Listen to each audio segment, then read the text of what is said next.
Hi everyone, it's Don from Crux Terminatus Minis. I'm just going to show you how I transferred all my Citadel paints from the standard Citadel pots into these eyedropper bottles that I bought from Amazon.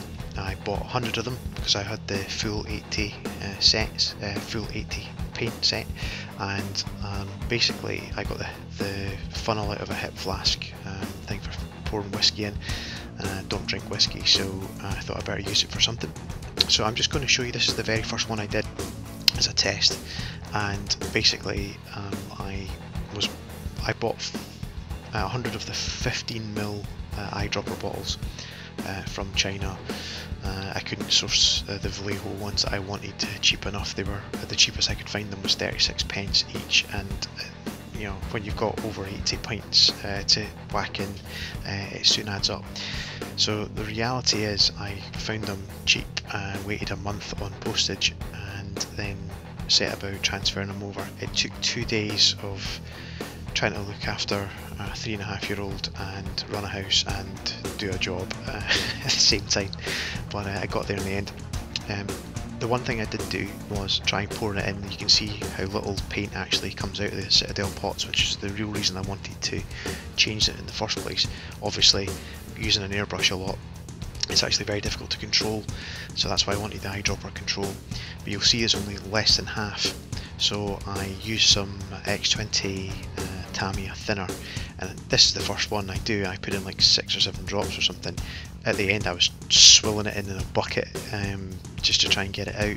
The more thinner you put in, the more paint you actually get out, and obviously the thinner it is for using on an airbrush anyway.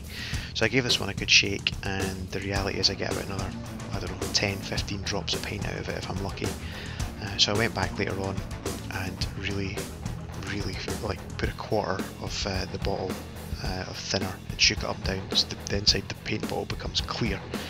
It's a useful trick if you're trying to get pasta sauce out of a jar as well, not with thinners, do it with water, but it's a top tip for you today.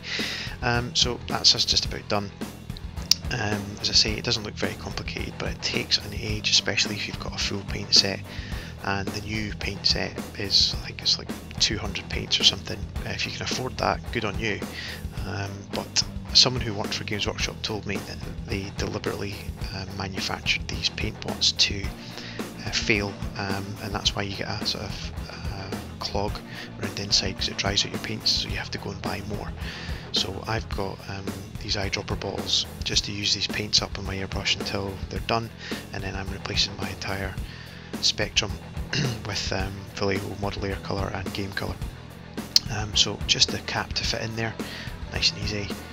And I thought, hold on, I've got this sticky label, I might as well use it rather than trying to write on with a biro. So I just reused the label. It's got plenty of stick on it.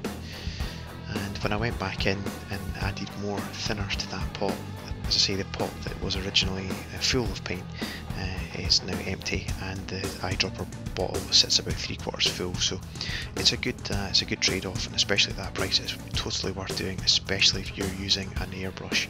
It's because you can really, you know, drip really accurately, as opposed to just dipping a paintbrush in and hoping for the best with a traditional pot. So that's really about it. As I say, I'm not having a go at Citadel paints. I think the paints are actually quite good, but their bottles leave a lot to be desired, and I know a lot of people like vids, and others have a sort of horizontal stack system for their paint, so they paint a dot of colour on the lid, but I've got a vertical stack one, so I wanted the actual label so I could read. So thanks very much, I hope you like it. Please comment, like and subscribe if you would, that'd be grand. Thanks very much, cheers, bye bye.